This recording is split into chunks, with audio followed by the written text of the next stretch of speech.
Kalau kita sholat di tempat non muslim bagaimana? Jawabannya boleh. Dulu Umar bin Khattab radhiyallahu anhu setelah beliau jadi khalifah, daerah Syam, tahu Syam? Syam itu di mana? Palestina. Syam ini daerah Nasrani. Di zaman Nabi SAW, Syam itu yang menguasai Nasrani, sehingga Baitul Maqdis dulu dikuasai Nasrani di zaman Nabi SAW.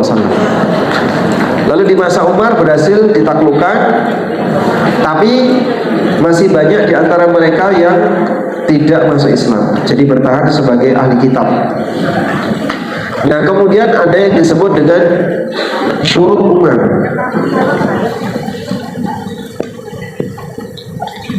Syurut Umar ini aturan yang ditetapkan oleh Umar untuk penduduk Syam, bahwa mereka wajib menyediakan gereja bagi kaum muslimin yang singgah di Syam. Akhirnya mereka ibadah di situ. Maka ini dalil bolehnya sholat di gereja sekalipun, dengan syarat tidak boleh ada berhalanya. Jadi kaum Nasrani ketika itu menyediakan gereja di bagian bawah, basementnya itu untuk kaum muslimin, jadi kosong dari semua situs-situs kesyirikan, berhala, salib, hilang semua. Baik. Kalau di kamar Nasrani ya berarti nanti salibnya minta diturunkan. Ini saya bersihkan dulu ya, saya mau sholat di sini. Anda bersihkan semua salib, semua situs-situs kesyirikan.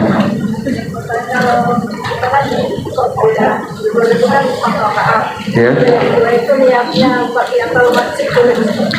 Double niat boleh nggak kalau masuk masjid qobliyah zuhur sekaligus niat tahiyatul masjid? Jawabannya boleh, karena gerakannya sama. Ada lagi? Kalau misalnya dulu waktu masih kecil, misalnya SMP, kita pernah meninggalkan sholat tuh menggantinya kalau nggak bisa. SMP dulu meninggalkan sholat, SMA meninggalkan sholat, mau gantinya gimana? Nggak bisa, karena kalau dikerjakan sekarang kan itu sholat zuhur SMP dulu, bukan sekarang. Sehingga pilihannya banyak, bertobat dan melakukan sholat sunnah sebanyak-banyaknya. Semoga bisa nutupi sholat wajib yang pernah ditinggalkan di masa silam. Ya. kalau sholat kereta nggak ada musolanya, musolanya berdiri atau Kalau sholat di kereta nggak ada musolanya, afdolnya gimana? Anda sholat di stasiun setelah sampai, jika waktunya masih memungkinkan. Wajib sholat di stasiun jika waktunya masih memungkinkan. Tapi kalau waktunya tidak memungkinkan, berarti bisanya hanya sholat di mana? Di kereta. Berdiri atau duduk? Berdiri. Ini Allahu Akbar berdiri kan? Sudah. Ketika ruku duduk. Tidak sujud, duduk di antara dua sujud, sujud lagi, berdiri. Kayak orang yang nggak bisa ruku ketika bisa duduk.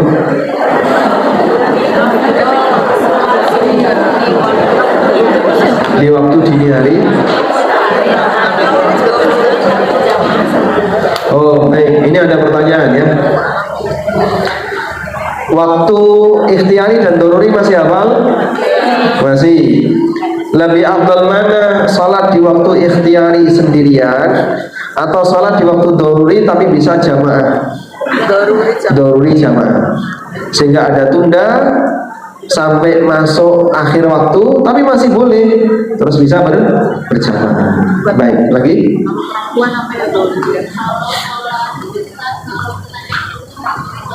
Naik gunung, Masya Allah. Ngapain naik gunung? Pas kuliah. Terus yang jadi pertanyaan? Nggak ada air, nggak cukup, cuma buat minum. Baik, ya kalau cukupnya hanya buat minum, jangan nekat dipakai wudu, nanti kehausan malah mati ya.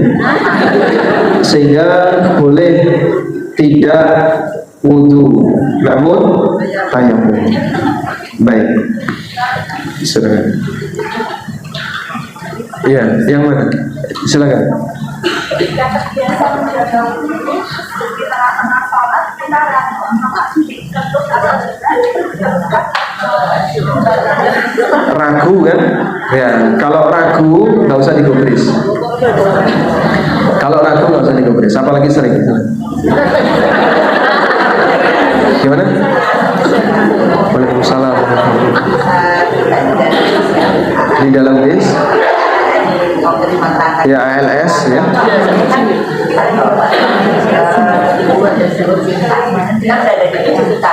Iya.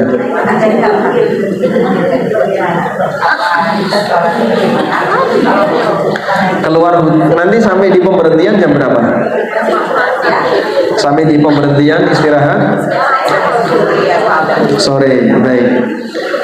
Intinya ketika kita berada di atas kendaraan tidak memungkinkan untuk turun, maka berarti kita harus sholat di mana? Di atas. Nah kalau sholat di atas, sholat sebisanya. Bisanya duduk ya duduk. Kalau bisa berdiri kayak di kereta, kereta kan kursinya longgar ya. Kereta itu kursinya longgar, maka Anda berdiri. Terus saat rukuk duduk, kemudian rukuk sambil duduk. Tapi kalau di mana bis terlalu sempit sehingga nggak mungkin berdiri, maka sholatnya bisa sambil duduk. Wudu atau tayamum, ada toilet nggak? Di bis ALS nggak ada. Bis ALS nggak ada toilet. Di toilet ada. Selama masih bisa wudu, walaupun pakai air minum, wajib wudu. Sudah? Lagi? Sudah. Yang sisi sini jarang tergubris. Silakan. Waalaikumsalam warahmatullahi. Satu saja. Oke.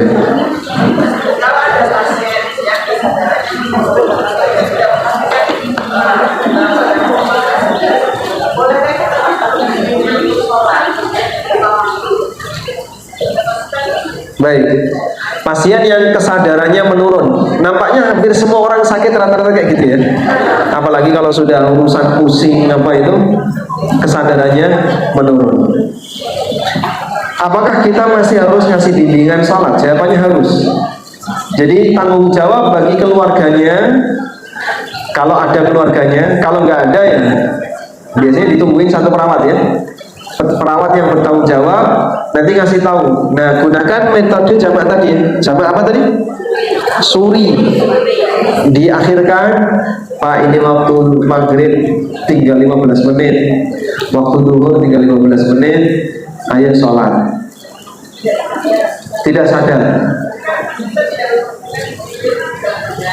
Bisa mendengar? Tidak bisa memastikan.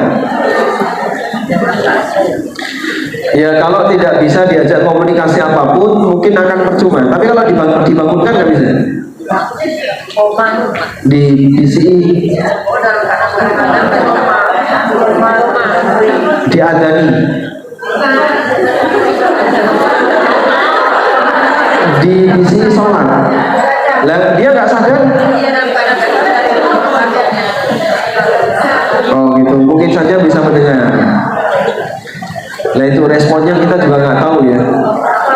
Ya intinya begini, tanggung jawab kita menyampaikan sebisanya sampai kira-kira membuat dia tahu kalau itu sudah masuk waktu sholat. Masalah dia mau kerjakan atau tidak urusan dia kembali. Misalnya ada yang dia itu sadar ini sudah masuk sholat ya. Kadang bisa ngomong, wes waya sholat ya. Iya, ya tak tunggu sih. Orang sakit itu makin malas sholat kan? Nah itu yang bahaya ya. Makanya berdoalah kepada Allah, jangan sampai sakit saya membuat saya meninggalkan sholat. Kalaupun misalnya kita mengalami sakit, tapi tetap punya semangat untuk sholat. Baik, terakhir.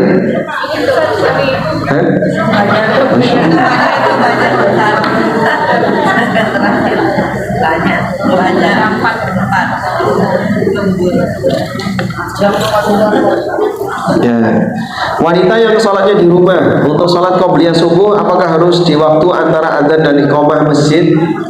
Yang penting sudah masuk waktu subuh. Kalau adzannya telat tapi Anda yakin sudah masuk, misalnya masjid sana sudah adzan, yang sini marbotnya baru bangun sehingga tertunda adzannya, maka selama Anda yakin sudah masuk waktu, Anda bisa langsung sholat untuk qobliyah.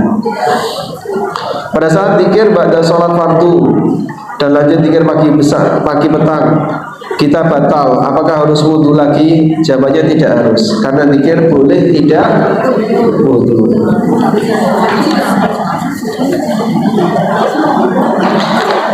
Kalau ada udara yang keluar dari kemaluan wanita, apakah batal wudhu?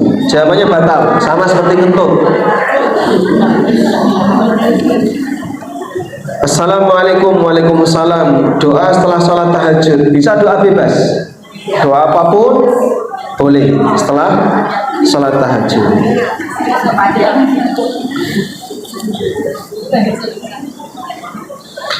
Sering ragu sudah melakukan gerakan sholat, apakah perlu mengulangi sholat atau sujud sahwi? Dan saat sujud sahwi itu, saat duduk di antara dua sujud itu bacaannya apa? Baik, nanti akan ada pembahasan sujud sahwi. Intinya sujud sahwi itu 2 kali yang dibaca sama seperti bacaan sujud, dan duduknya baca seperti baca duduk di antara 2 sujud. Subhan rabbighfirli, rabbighfirli, rabbighfirli, Allahu akbar, sujud lagi, Allahu akbar, langsung salam. Kalau Anda terlalu sering ragu, harus diobati. Itu penyakit was-was. Nah, cara mengobatinya 1. Jika ini dilakukan pasti berhasil. Ya. 1, apa itu? Rasa digubris. Memang demikian. Para ulama mengatakan obat was-was 1, i'rab. I'rab itu artinya rasa digubris. Tapi Pak, loh saya tapil. Saya mau tanya, enggak boleh. Jangan tanya lagi untuk masalah keraguan tadi. Baik, demikian. Semoga yang kita pelajari ini bermanfaat. Allahumma inna nas'aluka bi anna nashhadu annaka antallah la ilaha illa anta al-ahadu as-samadu alladhi lam yalid wa lam yulad wa lam yakul lahu kufuwan ahad. Allahumma hdina fi man hadait wa afina fi man afait wa tawallana fi man tawallait wa barik lana fi ma a'tait wa qina syarra ma qadait innaka taqdi wa la yuqda alaik wa innahu la yadhillu man walait wa la ya'izzu man adait tabarakta rabbana wa ta'alait. Allahumma inna nas'aluka al-huda wat tuqa wal afafa wal ghina. Allahumma anfa'na bima 'allamtana wa 'allimna ma yanfa'una warzuqna ilma. Rabbana atina fid dunya hasanah wa fil akhirati hasanah wa qina adzabannar. Wa sallallahu ala nabiyyina Muhammadin wa ala alihi wa sahbihi wa sallam. Wa akhiru da'wana alhamdulillahi rabbil alamin. Wassalamu alaikum warahmatullahi wabarakatuh.